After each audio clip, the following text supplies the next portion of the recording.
Welcome to module number 3. In this particular module, we shall cover steps number 4 through 7, which would help us develop the outline business case. This is stage 2 of the business case development. A quick recap: in module number 1, we looked into an overview of the 5-case module or 5-case model. And in module number 2, we looked into stage 1 of the business case development, wherein we looked into steps numbers 2 and 3, wherein we developed the strategic outline case. So at the end of the strategic outline case, we carry out project assurance, wherein we ascertain business justification, and we get an approval from the decision makers, and we move on to stage 2, wherein we prepare the outline business case. So let me take you through some of the steps pertaining to the outline business case development. So the outline business case is the result of completing steps number 4, steps number 5, step number 6, and step number 7. Now, well, let's begin with step number 4. We've got action 9, 10, 11, 12, and 13. So as a part of step number 4, we determine potential value for money. As a part of determining that value for money, we revisit the strategic outline case and we confirm the shortlist. If you recollect, in module number 2, we looked into the options framework and the way we arrive at a long list of options and then a shorter list of options. So we kind of revisit the strategic outline case and we confirm the short list of options. Action number 10, we prepare the economic appraisals for shortlist options. And action number 11, we undertake benefits appraisal. Number 12, we undertake risk appraisals. And action number 13, we select the preferred option and undertake sensitivity analysis. Let's go through each of these action items in greater detail. In the context of project level business case, we revisit the strategic outline case, the case for change as set out in the strategic case section of the strategic outline case, and the options appraised in the economic case section of the strategic outline case are kind of revisited. And we prepare the outline business case. We identify the investment option which optimizes value for money, and we prepare the scheme for procurement. We put in place the necessary funding and management arrangements for the successful delivery of the scheme. So this is a highlight of what we do in this particular stage. Now, action number 9, this is where we revisit the strategic outline case and we determine the short list of options. So some of the questions that we might want to kind of ask would be, do any of the options that we have articulated in the preceding stage fail to deliver the spending objectives and critical success factors for the scheme? Do any of the options appear unlikely to deliver sufficient benefits, bearing in mind that the intention is to deliver a positive net present value?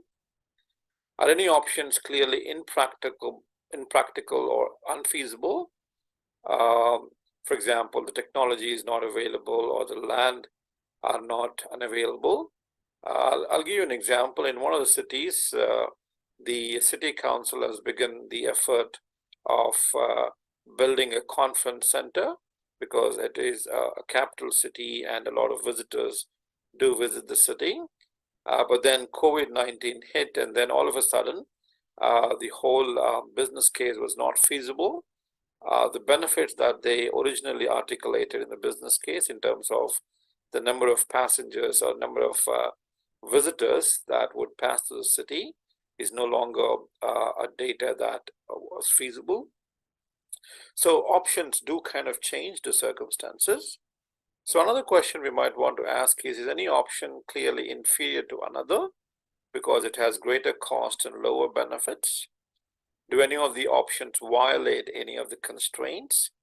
For example, are any clearly unaffordable options? Are any of the options sufficiently similar to allow a single representative option to be selected for detailed analysis? Are any of the options clearly too risky? These are some of the questions that we might want to ask. And by the way, this particular action will help us avoid wasted effort while preparing the economic appraisals in support of shortlisted options. It should be undertaken in a structured way with the results recorded. So that's a gist of action number 9. Moving on to action number 10. This is where we prepare the economic appraisals for short-listed options.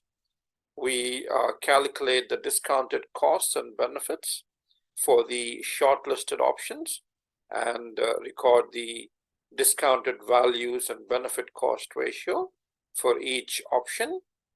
So some of the things that we do as a part of this particular action would be all relevant costs and benefits to society of all the options should be valued and the net benefit and cost calculated.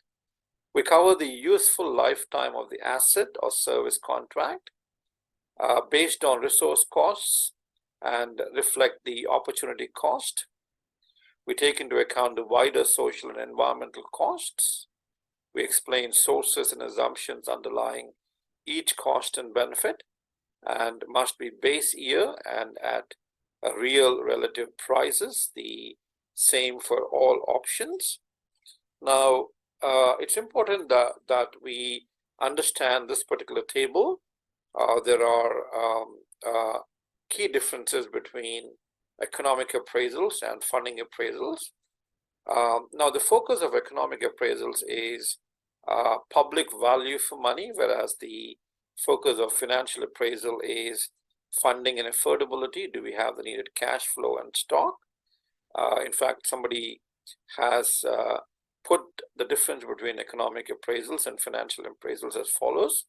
Economic appraisal is impact in terms of value for money, and financial appraisal is impact in terms of the impact on the public purse. The coverage of economic appraisals is the society as a whole, whereas the coverage for the financial appraisals is a relevant public organization's budget. So we follow the relevant standards for economic and financial appraisals.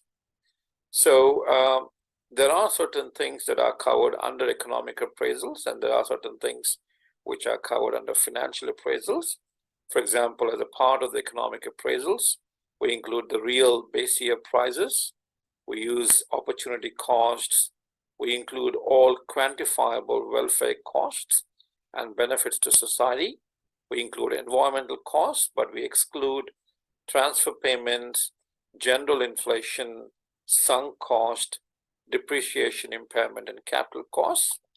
Whereas financial appraisals would include current nominal prices, cash releasing benefits only, includes capital and revenue costs, includes transfer payments, and it includes inflation.